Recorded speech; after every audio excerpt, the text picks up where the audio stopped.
জয় জগন্নাথ।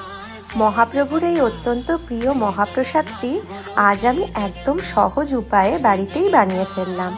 রথযাত্রা হোক বা মহাপ্রভুর 56 ভোগ, জগন্নাথ দেবের নাম নিলেই সবার আগে কোন মিষ্টির কথা মনে পড়ে বলুন তো? হ্যাঁ, একদম ঠিক ধরেছেন, মুচমুচে রসে ভরা খাজা। নিখুঁত লেয়ারিং তৈরি করা থেকে শুরু করে হালকা আঁচে মুচমুচে করে ভেজে নিয়ে তারপর মিষ্টি চিনির রসে ডুবিয়ে দেওয়া, ওপরটা ক্রিস্পি আর ভেতরটা একদম রসে ভরপুর, ঠিক যেমনটা পুরীতে পাওয়া যায় ঠিক সেই রকমভাবেই বানিয়ে ফেলেছিলাম। সামনেই তো রথযাত্রা, আর মাত্র 2 দিন বাকি, তাই শুভ দিন উপলক্ষে মহাপ্রভুর চরণে আমার এই ছোট্ট একটি উপহার। আর আমার এই খাজার রেসিপিটি তোমাদের কেমন লাগলো আমাকে কিন্তু অবশ্যই কমেন্ট করে জানিও। আর কমেন্ট বক্সে জয় জগন্নাথ লিখতে একদম ভুলবে না কিন্তু। চলো তাহলে রেসিপিটা দেখে নাও আমার সাথে। প্রথমেই আমি একটা পাত্রে বেশ অনেকটা চিনি, জল, কয়েকটা এলাচ দিয়ে ভালো করে ফুটিয়ে চিনির রসটা তৈরি করে নিয়েছিলাম। আর নামানোর আগে কয়েক ফোঁটা পাতিলেবুর রসও দিয়ে দিয়েছিলাম। তারপর অন্যদিকে আমি খাজার জন্য ময়দাটা মেখে নিয়েছিলাম। ময়দাটা প্রথমে আমি বেশ অনেকটা তেল আর অল্প ঘি দিয়ে খুব ভালো করে ময়ান দিয়ে নিয়েছিলাম। দেখো, একদম যাতে ওইটা মুঠো হয়ে চলে আসে হাতে। ভালো করে ময়ান দেওয়া হয়ে যাওয়ার পর অল্প অল্প করে জল দিয়ে ডোটা খুব ভালো করে মেখে নিয়েছিলাম। ডোটা যেন একদম নরম না হয়, আবার প্রচণ্ড শক্তও যেন না হয়, সেভাবে মাখতে হবে। তারপর ডোটা একটু তেল মাখিয়ে 10-15 মিনিটের জন্য আমি ঢাকা দিয়ে রেখে দিয়েছিলাম। আর ওদিকে তো সুগার সিরাপ একদম আমাদের রেডি হয়েই গেছে। তারপর একটা কড়াইতে আমি সাদা তেল আর ঘি মিক্স করে গরম বসিয়ে দিয়েছিলাম। আর অন্যদিকে একটা মিক্সচার তৈরি করেছিলাম।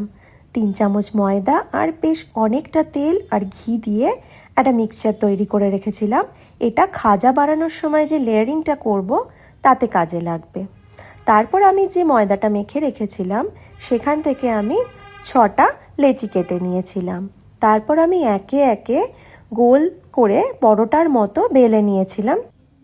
তারপর এক এক করে রুটিগুলোকে রেখে তার ওপরে যে মিক্সচারটা তৈরি করেছিলাম সেটা খুব ভালো করে মাখিয়ে নিয়েছিলাম।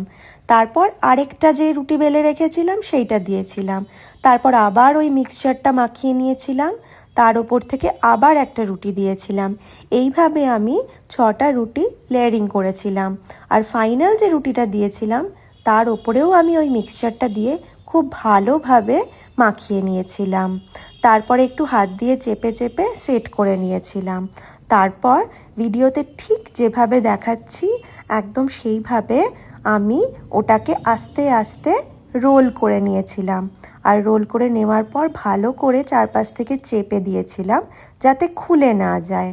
তারপর আমি একটা নাইফ দিয়ে সরু সরু করে পিস পিস করে ওটা কেটে নিয়েছিলাম। দেখো, ঠিক যেভাবে দেখাচ্ছি একদম ওইভাবে পিস পিস করে কেটে নেওয়ার পর আমি এক একটা পিস নিয়ে আস্তে করে চ্যাপটা করে বেলে নিয়েছিলাম। দেখো, বেলার সময় তোমরা বুঝতে পারবে লেয়ারগুলো কি সুন্দর হয়েছে। তারপর এইভাবে সবকটা বেলে নেওয়ার পর ওদিকে আমাদের তেল আর ঘিটাও একদম গরম হয়ে গেছিলো। একদম মিডিয়াম ফ্লেমে আস্তে আস্তে আমি খাজাগুলো মুচমুচে করে ভেজে নিয়েছিলাম। আর ফ্লেমটা বাড়াবে না, তা না হলে কিন্তু বাইরেটা পুড়ে যাবে, ভেতরটা কাঁচা থেকে যাবে।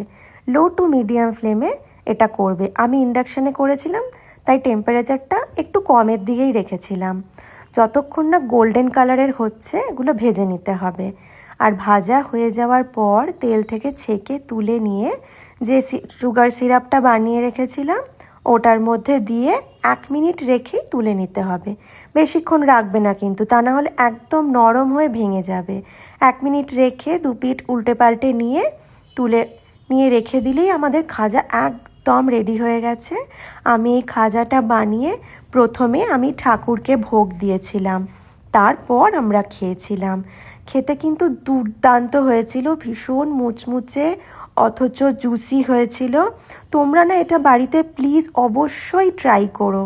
আর ট্রাই করে আমাকে কিন্তু কমেন্ট করে জানিও কেমন হয়েছিল। ওকে, আজকের মতো তাহলে এই ব্লগটা এখানেই শেষ করছি। টাটা।